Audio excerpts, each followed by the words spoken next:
Hello students, welcome to the Inspire academics.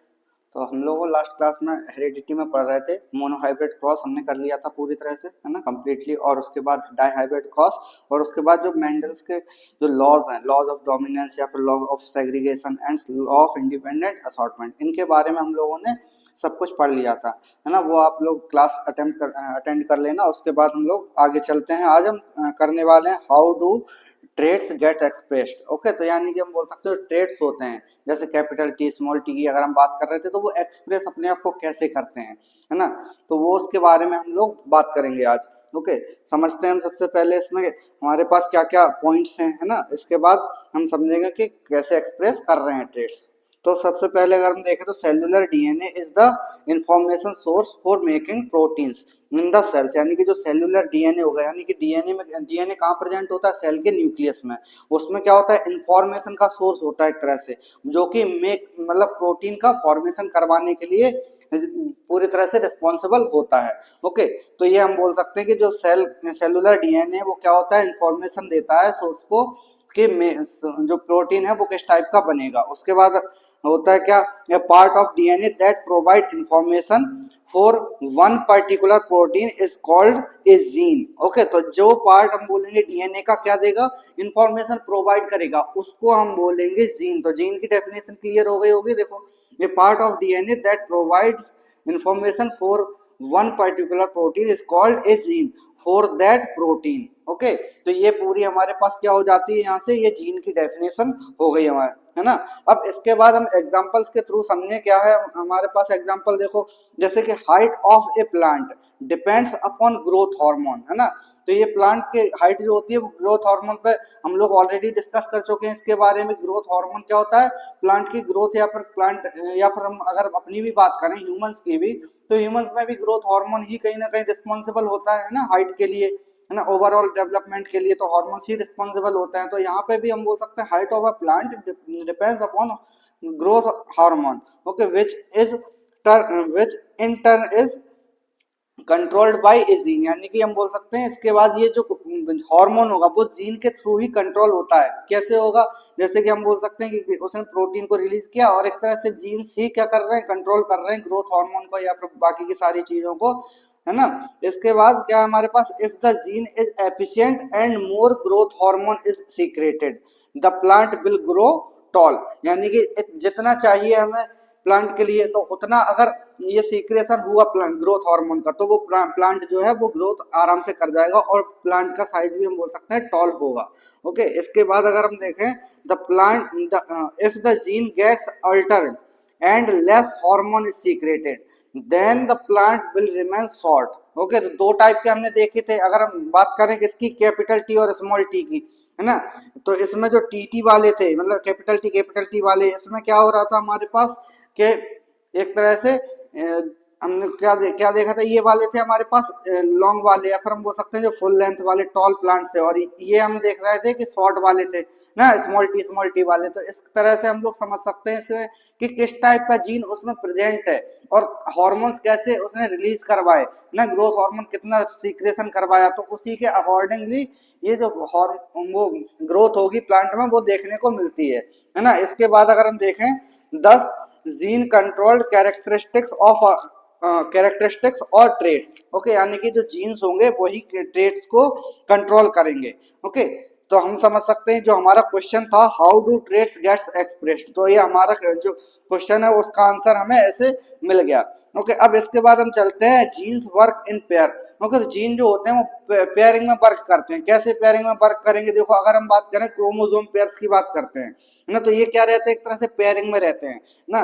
जैसे अगर हम अपनी बात करें 23 पेयर्स हमारी बॉडी में प्रेजेंट होते हैं ऑफ क्रोमोसोम्स। ओके, तो 23 पेयर्स में तो उस इसके रिस्पेक्ट में हम बोल सकते हैं कि 46 क्रोमोसोम्स प्रेजेंट होंगे, है ना। तो ये क्या करते हैं? हमेशा जो जीन्स होंगे वो पेयरिंग में ही वर्क करेंगे।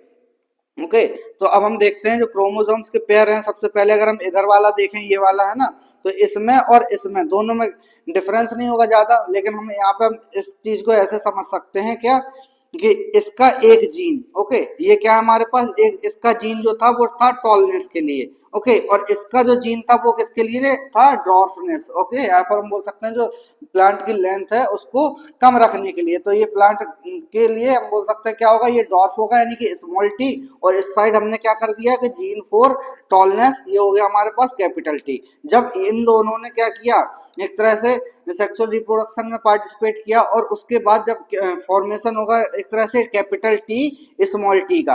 ओके, तो अब इसमें क्या होगा, जो भी डोमिनेंट जीन होगा वो रिसेसिव जीन को डोमिनेट कर देगा।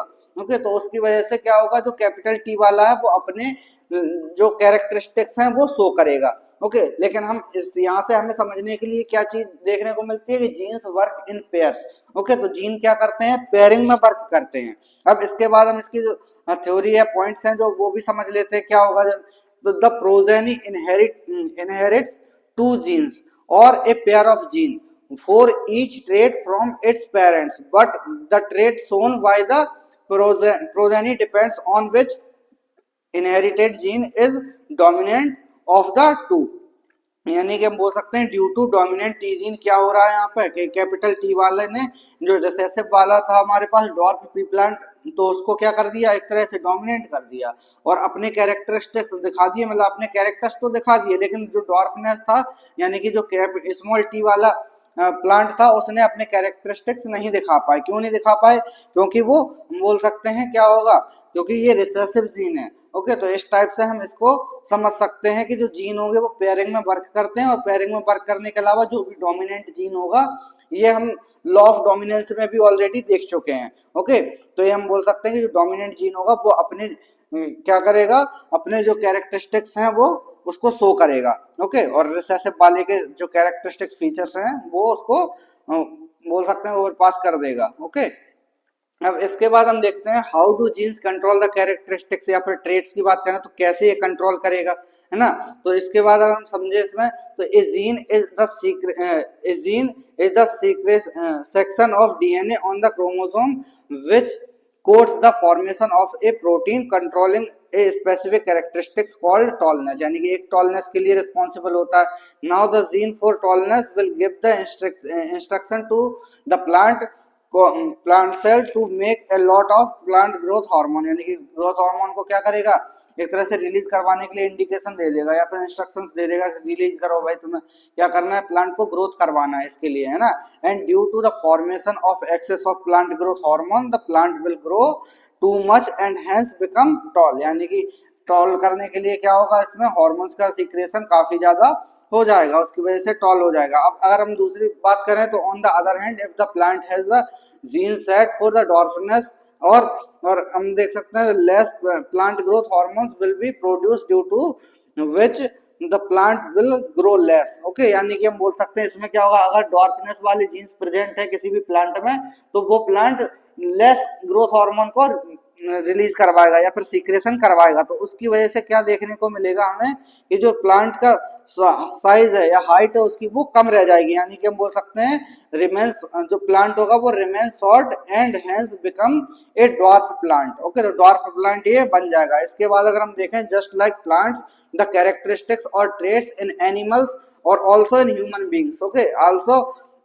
transmitted from the parents through genes by the process of the sexual reproduction, यानी कि सेक्सुअल रिप्रोडक्शन में क्या होगा कि जो जीन्स होंगे पेरेंट्स के वो भी एनिमल्स में भी सेम ही तरीके से काम करते हैं। ओके, यानी कि जो रिसेसिव और डोमिनेंट वाला काम है तो वो भी हमें एनिमल्स में भी देखने को मिलता है और प्लांट्स में भी देखने को मिलता है, ये वाला, है ना, कैरेक्टरिस्टिक्स। तो इस टाइप से हम इसको समझ सकते हैं कि जो प्लांट्स होंगे या फिर एनिमल्स होंगे उनमें जो डोमिनेंट जीन होगा वो अपने कैरेक्टरिस्टिक ज्यादा दिखाएगा। लेकिन अगर हम बात करें वहीं कि अगर सेकंड जनरेशन की, तो सेकंड जनरेशन में क्या हो सकता है, पॉसिबिलिटीज होती हैं कि वो रिसेसिव जीन वाला है वो दिखाई दे जाए कहीं ना कहीं। ओके, अब इसके बाद अगर हम देखें सेक्स डिटर्मिनेशन, तो सेक्स डिटर्मिनेशन करने के लिए हम क्या कर सकते हैं, तो आइए देखिए, the process by which the sex of a newborn individuals is determined is called sex determination, यानी कि किसी भी नए इंडिविजुअल ऑर्गेनिज्म का सेक्स को डिटरमाइन करना है या फिर जेंडर को हमें डिक्लेयर करना, तो उसके लिए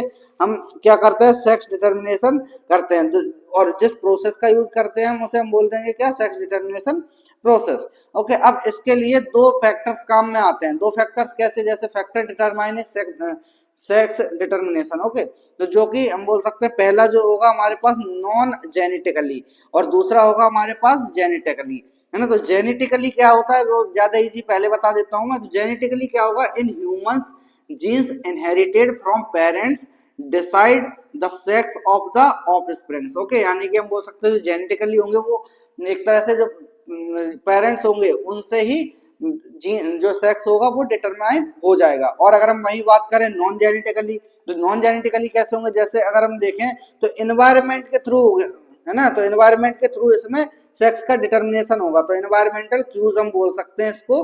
और इसके अलावा अगर हम देखें इसके एग्जांपल्स, तो टर्टल्स हो गया, एलिगेटर्स हो गया, क्रोकोडाइल हो गया हमारे पास। ये क्या होता है, temperature at which fertilisers egg are kept determines sex, यानी कि जैसा जिस टाइप के टेम्परेचर में इनको रखा जाएगा उसी के हिसाब से इनका सेक्स डिटरमाइन होता है। और अगर हम देखें in snails individuals can change sex, यानी कि स्नेल क्या होते हैं वो खुद का अपना मतलब कि खुद का ये सेक्स चेंज कर सकते हैं। ओके, तो इस टाइप से हम इसको समझ सकते हैं कि दो टाइप्स है हमारे पास, एक तो नॉन जेनेटिकली है और एक है जेनेटिकली। दो टाइप से हम क्या करते हैं, सेक्स को डिटरमाइन करवा सकते हैं। अब अगर हम ह्यूमंस की बात करें तो ह्यूमंस में जेनेटिकली डिसाइड होता है, यानी पेरेंट्स के जो रिप्रोडक्टिव सिस्टम में जैसा भी मैच हो जाए उसी के अकॉर्डिंगली इसमें देखने को मिलेगा। और अगर हम देखें नॉन जेनेटिकली, तो नॉन जेनेटिकली में टेम्परेचर के अकॉर्डिंग या फिर किसी और फैक्टर के अकॉर्डिंग, या फिर हम बोल सकते हैं कि एनवायरनमेंट में जो भी चीजें होती हैं उनसे सेक्स का डिटर्मिनेशन हो रहा है, तो उसे हम बोल रहे हैं नॉन जेनेटिकली सेक्स डिटरमाइनिंग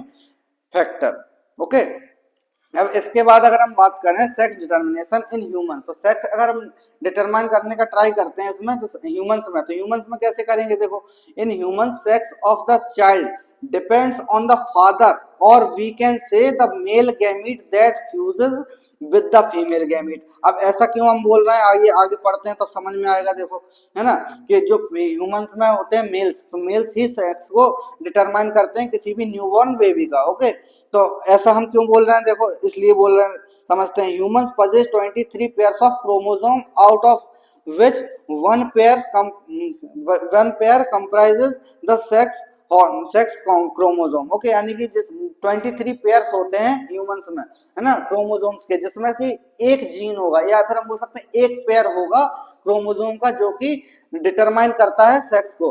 अब अगर हम फीमेल्स की बात करें तो फीमेल्स में होता है परफेक्ट पेयर। ओके, तो परफेक्ट पेयर क्या है, एक्स एक्स होते हैं, मतलब कि जो लास्ट वाला जो सेक्स डिटरमाइन करता है उसमें होता है क्रोमोसोम का एक्स एक्स नंबर। और अगर हम लास्ट में इसमें देखें मेल्स में, तो मेल्स में क्या देखने को मिलता है, एक्स एंड वाई।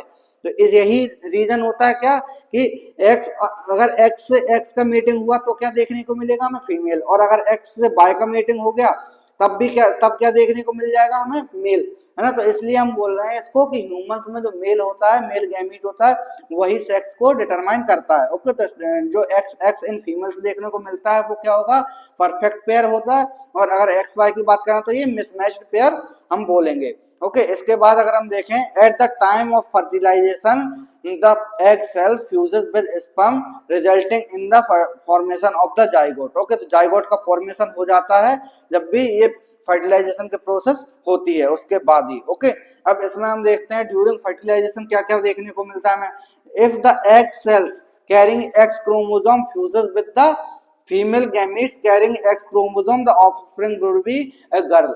ओके, यानी कि हम देख सकते हैं इसमें जो एक्स क्रोमोसोम है ना, तो दो होते हैं ना मेल्स में, तो एक्स से एक्स का क्रॉस मतलब ब्रीडिंग हुआ तब क्या होगा, हम बोल सकते हैं फर्टिलाइजेशन एक्स का एक्स के साथ में हुआ तो देखने को मिलेगा हमें ऑफस्प्रिंग होगा जो गर्ल होगा। और अगर हम दूसरी जगह पे देखें तो एक्स का ये क्या होगा, एक्स जो कैरी करता है एग में, है ना, तो एग में क्या होगा, ये फ्यूज करेगा किसके साथ में, या जो फर्टिलाइजेशन होगा स्पर्म के बाय क्रोमोसोम के साथ में, तब हमें देखने को मिलेगा क्या, offspring would be a boy. Okay, तो इस टाइप से हम इसको डिटरमाइन कर सकते हैं। ओके, तो ये यहाँ तक हो गया। अब इसके बाद हम चलते हैं इसके डायग्राम की तरफ, है ना। तो डायग्राम के थ्रू हम इसको और समझ लेते हैं थोड़ा सा। देखो, सबसे पहले क्या है हमारे पास, एक मेल है ना, दूसरा है फीमेल हमारे पास। तो मेल में क्या है हमारा एक्स एंड वाई। ओके, तो और इधर फीमेल में क्या है, एक्स एक्स। तो अगर ऐसा होता है कि एक्स के साथ में एक्स का फर्टिलाइजेशन होता है ना, ये जो गैमीट्स हैं तो एक्स और वाई, तो एक्स का एक्स के साथ में अगर मोलर फर्टिलाइजेशन होता है तो इस कंडीशन में क्या बनेगा कि एक्स और एक्स बनेगा जाइगोट, तो जब जाइगोट एक्स एक्स बनेगा तो हम बोलेंगे ऑफस्प्रिंग क्या आएगा, फीमेल। ओके, तो ये होगा हमारे पास एक टाइप से। अगर अब हम देखते हैं गैमीट दूसरा टाइप है, यानी कि यहाँ पे हम बाय अगर ले लें तो बाय के साथ में अगर हम इस टाइप पे तो वेरिएशन हम कर ही नहीं सकते क्योंकि दोनों ही एक्स और एक्स है ना।